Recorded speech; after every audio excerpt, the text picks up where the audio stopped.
Welcome, everyone. This is a interview session. We're going to be talking to four of our authors about their most recent books. And we're going to do this a little bit differently than we usually do. It's not going to be a panel. It's going to be a one-on-one conversation between myself and each of the authors in sequence. While we're talking, if you have some burning questions or even not burning questions that you would like to ask or have me ask them, you can put them in the Q&A, which you'll see along the bottom of your screen.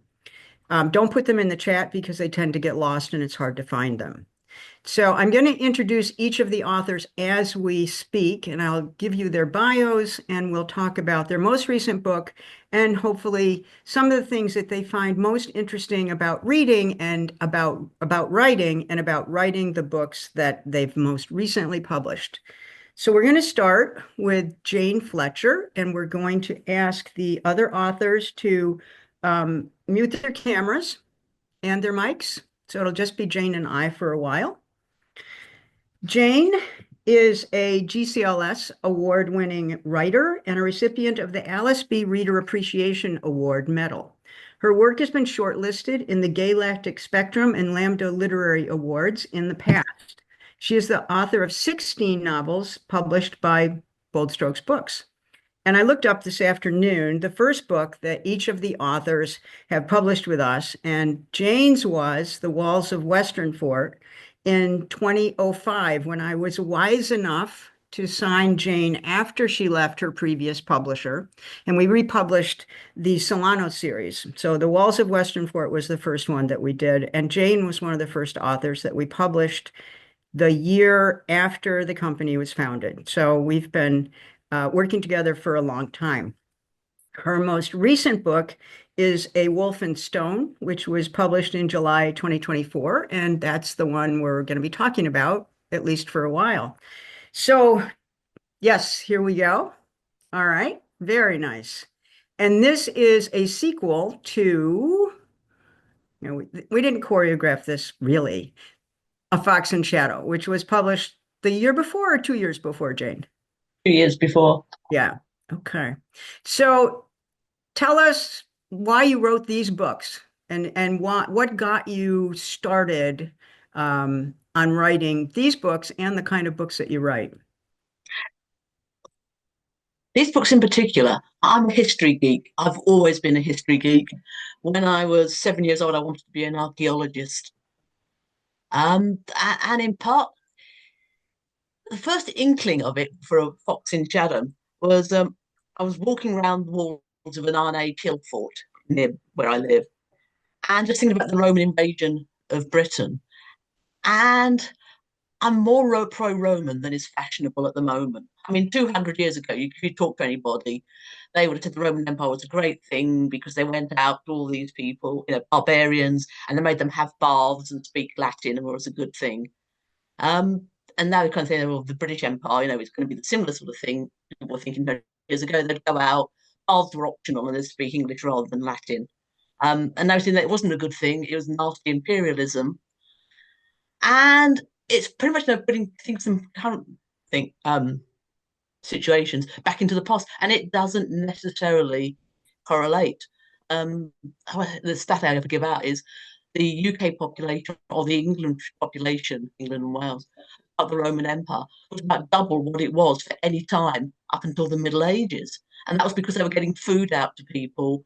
They were stopping petty wars. I mean, the Pax Romana, it kept people alive. And most ordinary people actually care about being alive. So Tell me, let me interrupt you 1 second. The Roman Empire was only 200 years ago. I know. In terms of the involvement in Britain. It was England was part of the Roman Empire for about 400 years. Okay. That's from the time that you had the Claudian invasion until they retreated, which is about the length of time the United States came back to the Pilgrim Fathers. It was that length of time. It was one of the longest periods of peace known in England, for ages. So, okay, I was just really thinking about it, and I would love to just write about that, invasion. But I wanted roles for women, and for the Romans, they were pretty misogynistic. There was no way you were going to get women in power, and I wanted a powerful woman in it. And so I played around with history. So I'm a history geek. I started with Rome. I did a little bit of Sparta. I did a bit of this. I did a bit of that, and it ended up with something that allowed for powerful women. And so then I had that clash of cultures. I had one person who basically from the empire that I created, one person from a pseudo Celtic thing, as the empire takes over. And the conflict between these two women, there was cultural conflict, there was interpersonal conflict. There were two characters who were very different. There was so much fun stuff to write about that. But at the same time, just thinking through the history, thinking about different societies, different cultures, clashes of cultures, playing games with that. It's something I really enjoy doing. The world building is fun, but just adding in bits I know from different places. Um, the the place where one of my characters, Ariane, the pseudo Celtic one, it was in on Dartmoor in England. There's a place called Wolf's Pound, or Grimm's Pound, which is basically the remains of an ancient Iron Age village. And you can stand there and look at the stones and think people lived here. They were born here. They lived their whole lives, had grandchildren, died here, and this for them was, it was home. It was probably a really good place to live. And then these tiny little huts. You think, well, a family of 20 probably lived in this. What was it like? What was their viewpoint on where they were living? So that is just fun stuff for me to play around with. So your books are really an extension of your passion for history. Like, didn't you tell me once that, when you were a kid, you spent a lot of time climbing around ruins and looking at. Oh, I always have. I always have. It's been, as a child, my friend would go on holiday. So yeah, castles. I mean, I live about an hour's drive from Stonehenge. And when people come here from the States, I'll take them to Stonehenge and then show you a real stone circle. And we go to Avebury. I know I visited you and you took me everywhere from like Castles. first thing in the morning until the sun went down and later. So in this book, A Wolf in Stone, who are your two main characters? Are they carried over from A Fox in Yeah, Shadow? they are. They are. I mean, Okay. when I wrote A Fox in Shadow, I didn't intend it to be. It was going to be a standalone. But I say these two characters from different things. It got to the end, and it wasn't really a happy ever after. It was a happy for now type of scenario, and I thought I needed to do better with them. So I carried them over to A Wolf in Stone. It takes Okay. place 3 years later. They've moved from back to the capital of the empire. It allowed me to do different things with the characters. It allowed me to show the character Ariane growing because in many ways Cassie comes into it almost in the first book fully formed. She's a bit older. She's a very controlling, clever, manipulative character. There wasn't so much growth for her in that first book. Ariane's got a hell of a lot of growing to catch up to some of her innocence. And A Wolf in Stone's taking place back in the Empire. It allows Ariane to grow and to start. I mean, the game she doesn't particularly want to play, the manipulation, the power politics, it's just something that it's a game Cass has played all her life. She enjoys playing these complex games of intrigue. And it's just, so yeah, I'd realized in the end of Fourth and Stone where I'd got to wasn't where I could end their story. A Wolf in Stone, yeah, I've gone. They finish up in again, maybe not in a totally ideal place, but they are totally together at that point. What And there's both. what go ahead. I'm sorry, didn't mean to interrupt you. What roles do they play in the book? Because this is not primarily a romance, but obviously the relationship between the two characters is really important. But you mentioned the politics and the power. What is their function? If they're women in power, what is their function in the story? Well, in A Wolf and Stone, there's well beyond the fact you've got the relationship in a relationship that are happy for now. Basically, to break it apart and put it back together again with the relationship Okay. as the conflict of and the situations they're in. Still coming from different societies, they've got different priorities. Um, Cassie, the empire, she's a daughter of a very powerful empire family, and she needs to stick with the family. So she feels she needs to pay politics, which puts her in conflict with Ariane, who comes from a much more honor-based society. And then there's a murder in the middle of it. So I mean, at heart, there's a really solid who done it. that Okay. just upends everything and forces them basically to reevaluate their relationship. It puts Cassie, who's always been really the one in control, in power. Suddenly she's, she ends up in jail. So, she's suddenly um, in a very vulnerable situation, which she's not used to. And it needs Ariane to really step up to the plate and take over. So, So it's a and little also work out who the murderer was. it's a mixed genre work, which is Oh, yes. it's very typical of what you write. Would you say that most of your works have a mystery element in them as well A as lot a of them do. historical A, element? a lot of them do. About three, four of them, I'm trying to think. Let's say you've actually got a who done it. It's actually a classic. I mean, in one of the Solano books, Rangers at Road's Rangers. End, Yeah. there's a who done it. Somebody gets murdered, and my main character has to solve who it is in the context of a made up world, and a romance going on as well. Why tackle one genre when you can tackle three? Right. All at once. Yeah. What would you say was the most fun thing for you about writing these books? Ah, getting to play around with history and the characters. Cassie is, I don't know if I totally like her, but she's a really fun person to write. Somebody that manipulative, that controlling and conniving, that one who that much has to be in control. She's pretty amoral, but then because from the society she's come from, family counts for everything, and she has to stick with her family. And yeah, and for the sake of her family, she would do pretty much anything. So she's a very amoral character, but she's fun to write. Really. Is their story done? I mean, have you redeemed your characters, or do you anticipate that there will be more? I would like to make it into a trilogy, in which case the final one would be A Dragon in Stars. But I got a plot for it, and as I don't start writing until I've got a plot, and until I actually get the plot sorted. I mean, I know where I have to start it, but and I've got a vague idea where I want to end. But what actually happens? So yeah, it's I've ended up at the end of a Wolfenstone in not a bad place. Certainly the relationship is now, I think, on a really solid basis. Um, there are still issues that I would want to work out. So I mean, in fantasy, the trilogy, and though this is nominally fantasy, it's Mhm. not high fantasy. There's no magic in it. There's no elves or dwarves or dragons or magic. It's more like pseudo history.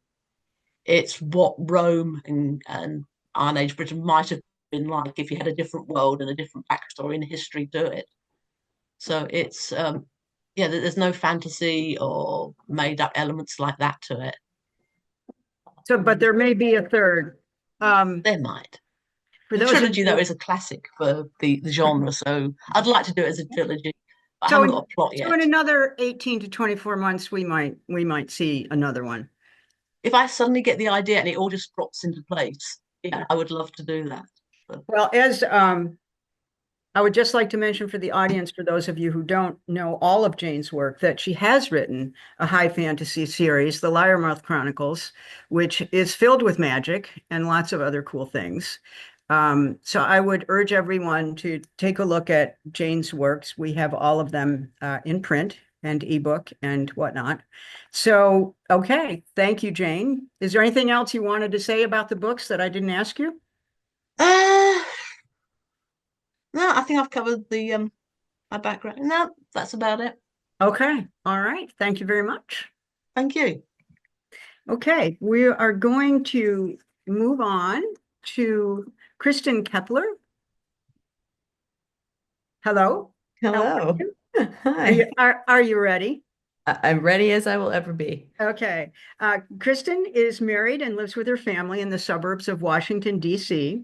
A lifelong sci-fi and film nerd, we like nerds, she spends most of her free time chauffeuring her two sons to their many sports obligations and finding time to write.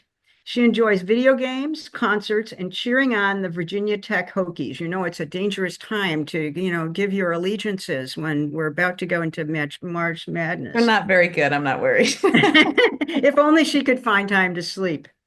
By way of background, Kristen's first book with us was Wasteland in 2021, which was book one in the Badman series, written with Alyssa Bainey. Her most recent book, and the one we're going to be talking about today, is One Last Summer, which was published very well prepared in 2024. So my first question is not one on the list, because why should I ask you a question that you prepared for? Great. So, Love it. Let's go. what inspired you to write a standalone after having written three in a dystopian series with a writing partner, and then to write a standalone, which is completely different? I wanted to do something completely different. Okay, fair enough. I love world building and I love books that take trilogies to tell, like stories that just take a long time to tell. And then I thought, you know what? When this is over, it was so bittersweet because I loved that world that we created and I loved the characters that we had. And I was like, but I'm gonna do a one and done. I'm gonna do one and done. So I wrote One Last Summer, and it really didn't end up being one and done. So I'm So just not very good at it. tell us about One Last Summer. Well, One Last Summer was my standalone, my debut standalone, and it was a one and done romance. It came out in July of 2024, and it was kind of low angst. I wanted it to be like just a nice romance that you could read on the beach, nothing too heavy, just take it, whatever. And then as I was writing One Last Summer, I fell in love with one of the characters in it and ended up writing Worth Waiting For, which is the same universe. Um, this actually comes out next month, everybody, March 11th. It comes out March 11th. But Very good. it's the same universe, same characters, but from the perspective of a new main character and a new love interest. So it's not quite a series because you can read it as a standalone. Mhm. But I'm learning very early on in this career that I'm trying to start here that I'm not good at one and done. I don't think I'm very good at it. Tell us about the world that they inhabit. If you're into world building, which is a whole lot different when you write a standalone, how impactful or how important is the universe in which they live to your stories? To I your think story? it's a character in itself. The setting is always its own character. Okay. And these books take place, so Worth Waiting For takes place in North Carolina, which is obviously a real place, but it's based off of Sandbridge, Virginia Beach, because I go there every year. So I try to take real life places and experiences that I have had and put them into a kind of a fictional city or fictional town. And then you can kind of bend the rules a little bit to fit what you want to tell. Which is one of the reasons why I love world building so much is you kind of you set your own rules So for your town is fictional. yes, it is fictional. Okay. Correct. You Um, cannot visit this town in real life. I'm is there sorry. any reason you picked that location? I mean, is it Um, because you wanted to have something set in the South or something set near the ocean or there's a lot of surfing in it, and I didn't want to do California. I've never lived in California. I don't know much about it, but I live in Virginia. I live on the okay. coast. The surfing in Virginia is not great. You can do it. It's not great. It's a little bit better if you go down towards the Outer Banks. Um, so I wanted to make a fictional town that was set on the East Coast. I really like East Coast beaches. No shade to any West Coast beaches or anywhere else, but I just really wanted to tell a surfing type story kind of on my home turf. So I've just picked North Carolina. Okay. Well, that's kind of an interesting backdrop for this is a romance, contemporary romance. Correct. Um, how do your characters meet? It's always a very important point in a romance. They meet. Worth Waiting For is interesting. I really wanted to go kind of back and forth in time. So they meet in high school, the first day of junior year in high school. And they they fall in love in high school, and they something happens where they don't end up together, and then they don't see each other again for, almost 10 years. It's about 9 years later before they see each other again. Um, and they end up working in the same place. So I thought it was really important to me to tell some of the backstory, because if the story starts where they're reconnecting almost 10 years later, it's how did it fall apart? How did they come together, and then how did they fall apart?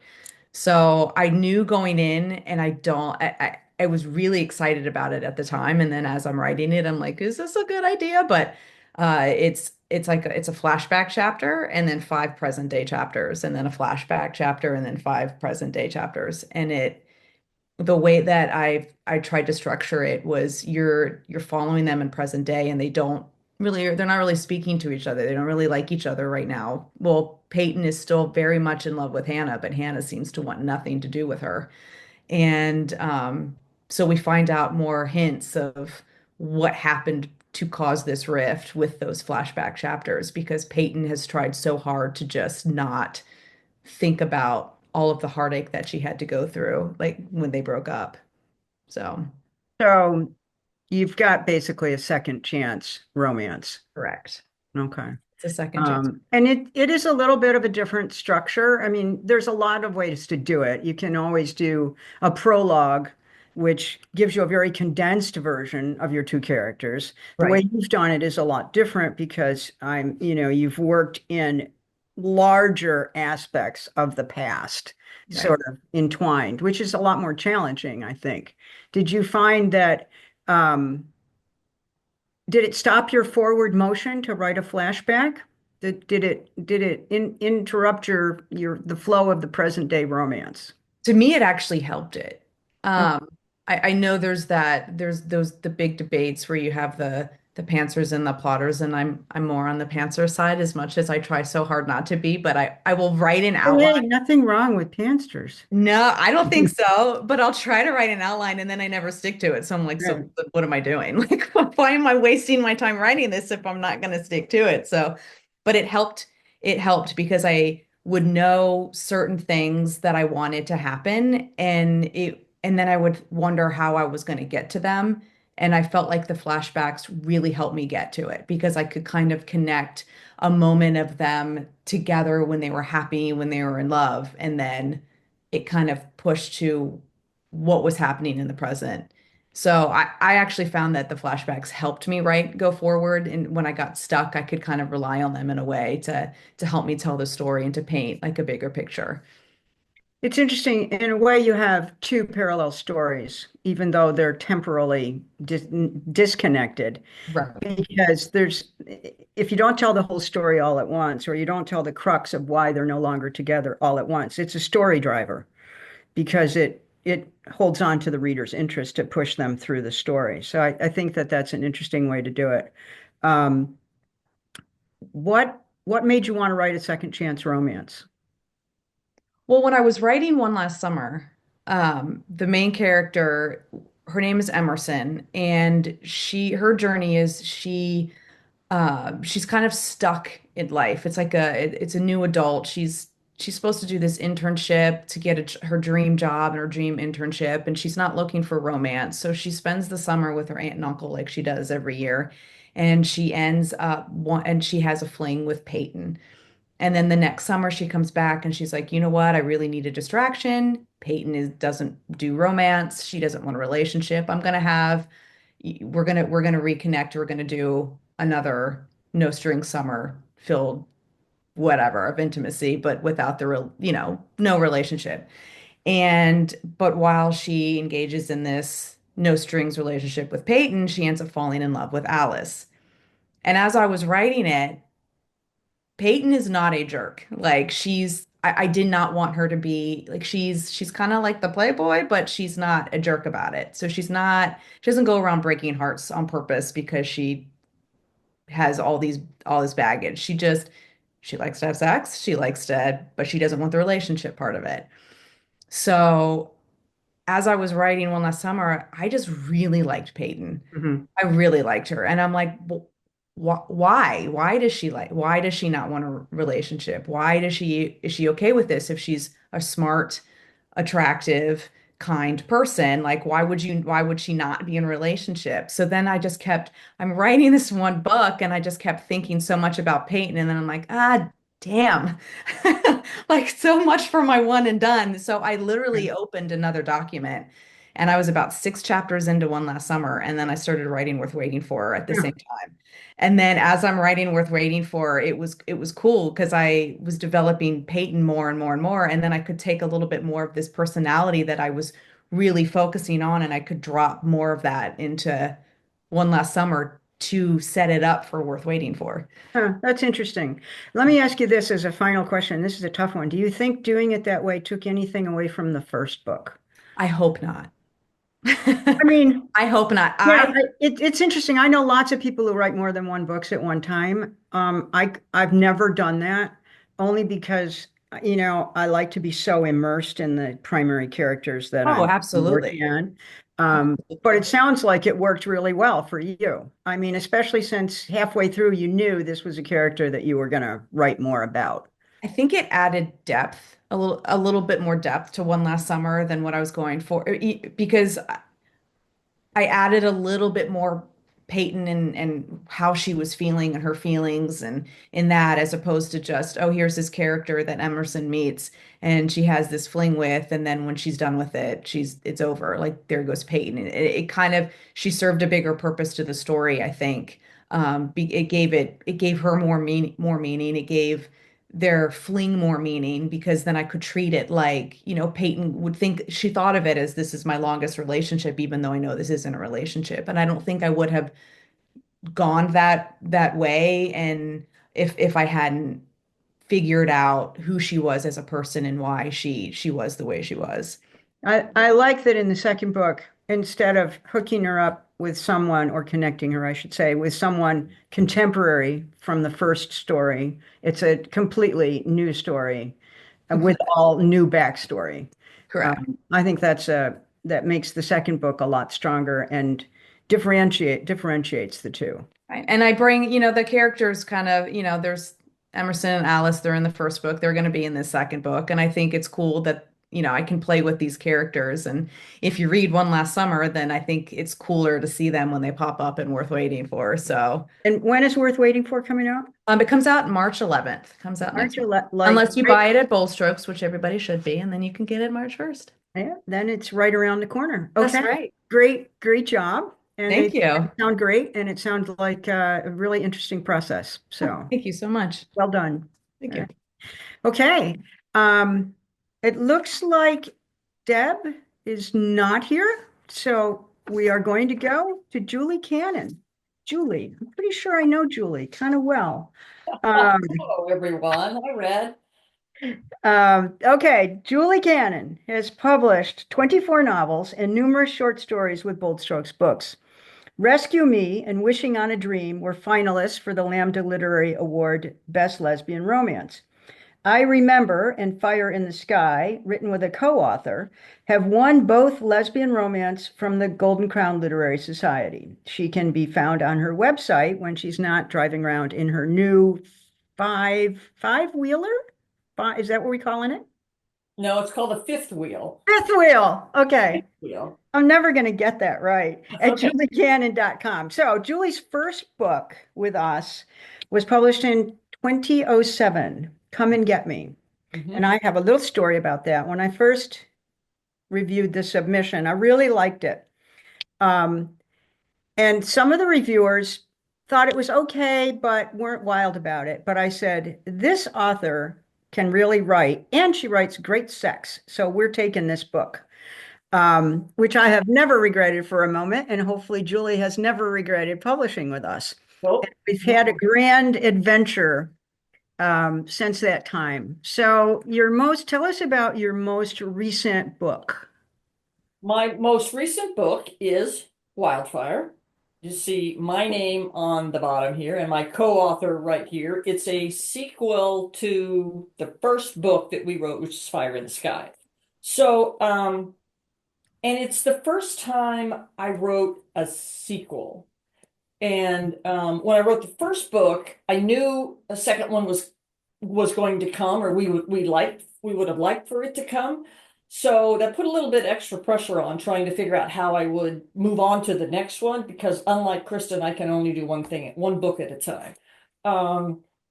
And I really enjoyed it. So it's about it takes two of the minor characters from book one, Olivia and Riley. So they're the second characters in book one. And Olivia is a New Yorker, and she's left her job. She decides to come back to the small town of Wickenburg, Arizona, which is about maybe an hour and a half northwest of Phoenix, where I live.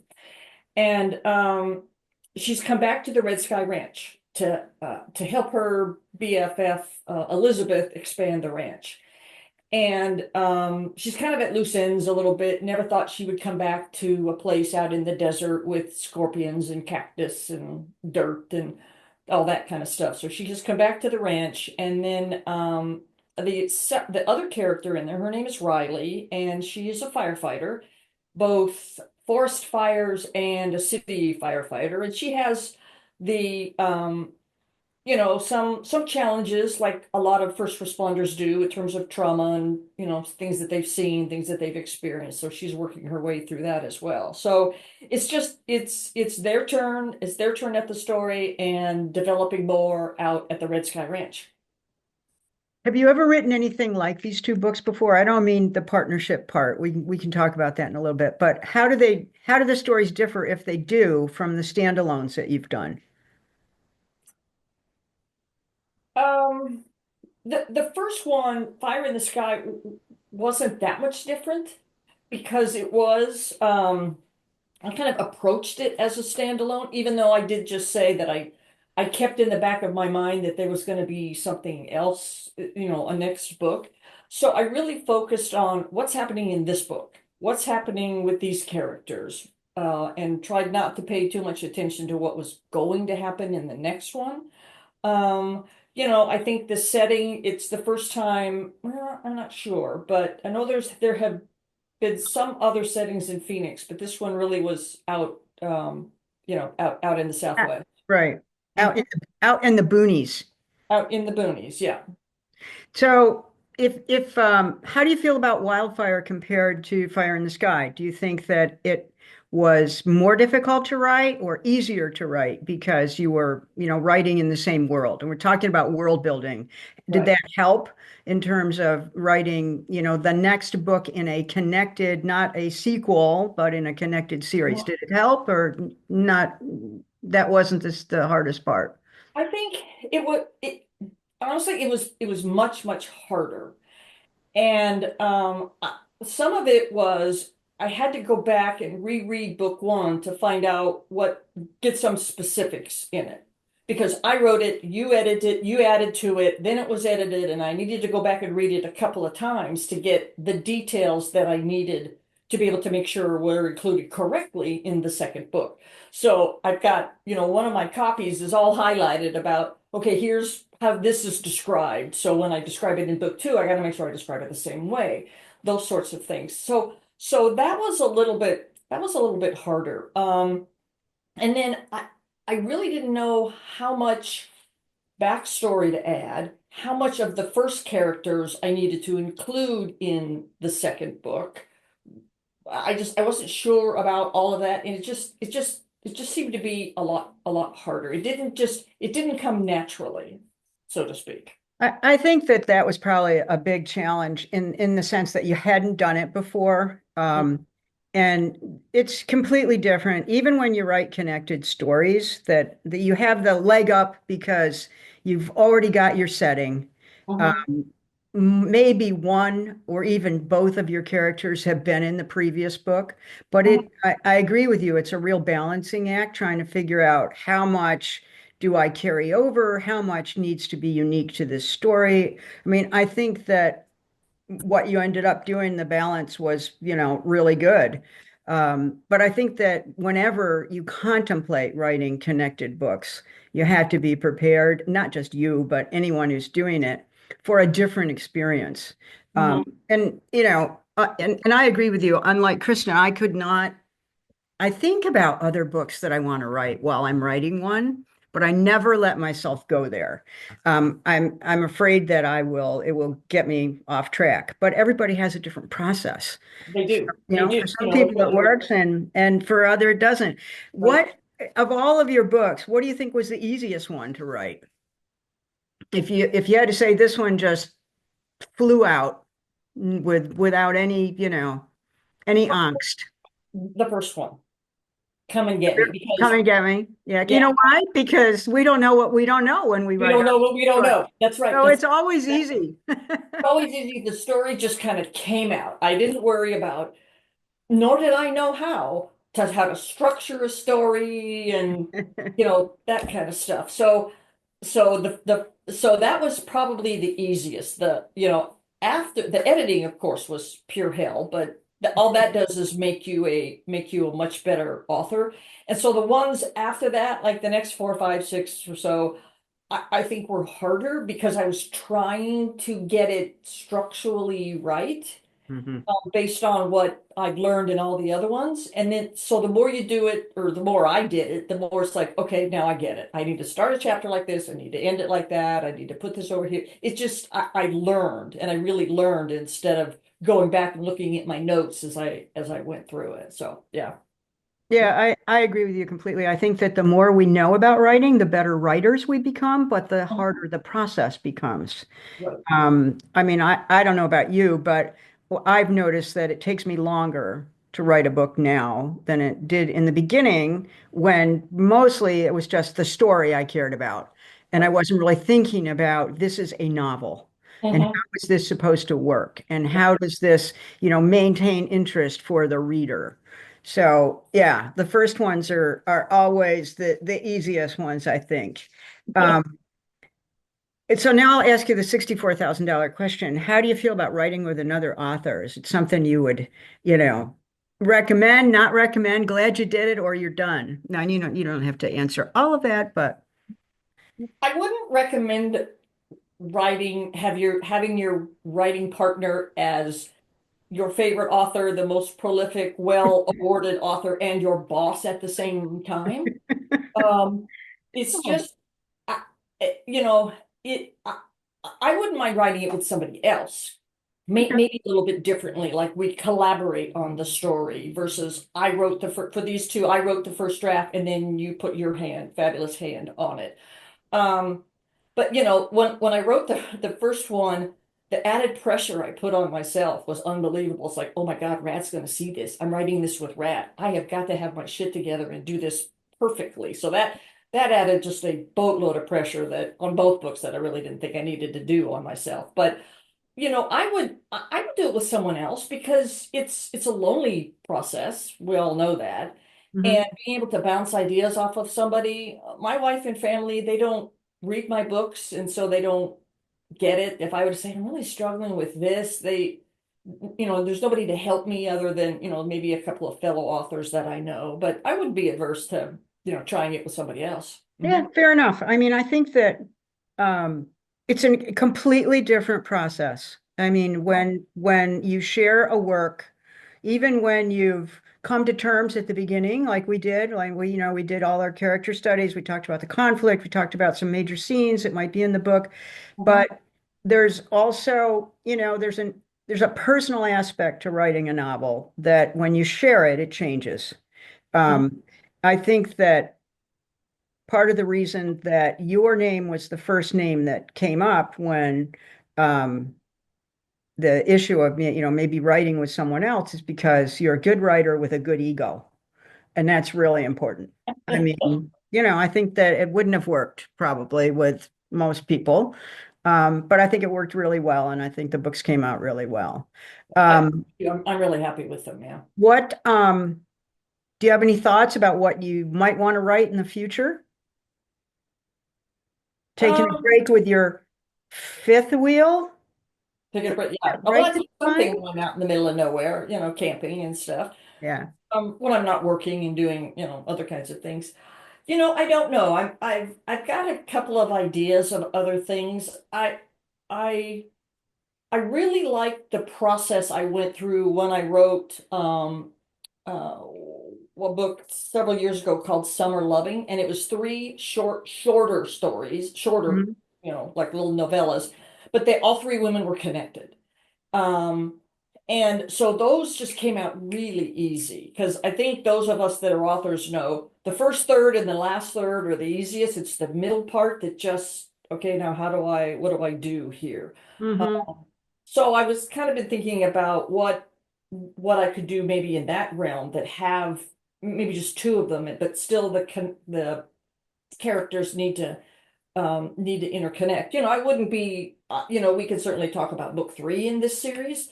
I think I might approach it a little bit differently, and just, okay, what do I want to happen at this place, and then just go from there.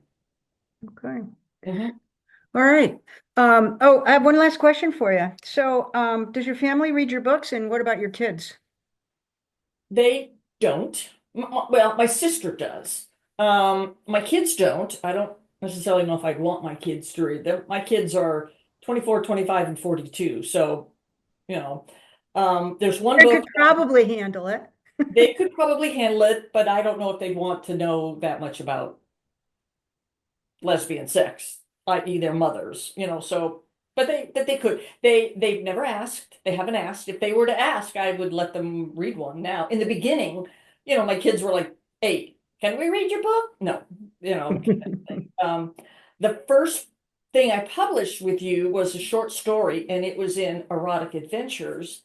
And it was the one where on the cover the lady was holding up her hands and she had like a It's a cough. yeah, like a cuff and some other things, and that was the first one. And my brother was like, "You need to send it to me. You need to send it to me." So, I'm thinking, Julie, you know "Oh, that that's my hand. is that your man?" Uh-huh. Okay. Because back in the days, we did our own covers and our own photographs. Yeah. Yeah, Yeah. yeah.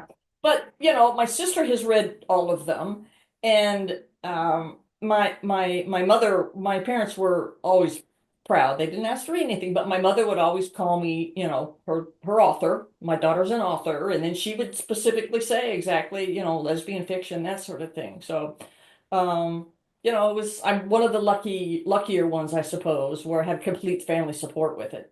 Yeah. That's great. All right. Deb did not make it to the session today. So if Jane and Kristen could come back on, we'll see if we have any last questions, either from the audience or from each other. Um, Here's a question that I'll give it to each of you because it has to do with deciding where you're going to set your book. If you write about a real place, even if it's the coast where you're surfing, how do you ensure that your setting is actually authentic? Do you go there? Do you Google it?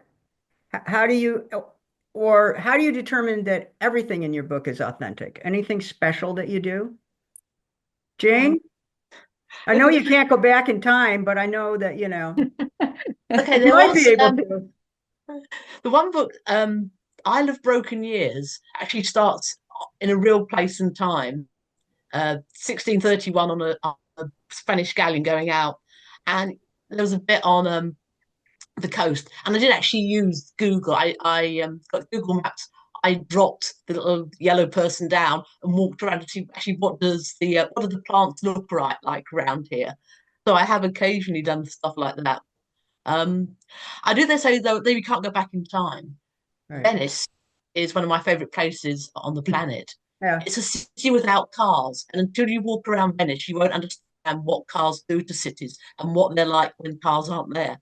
And having gone around Venice, you can walk around the Snickelways in New York, the Harongs in Beijing, and you will see the same way that how people build towns when they don't have to worry about cars.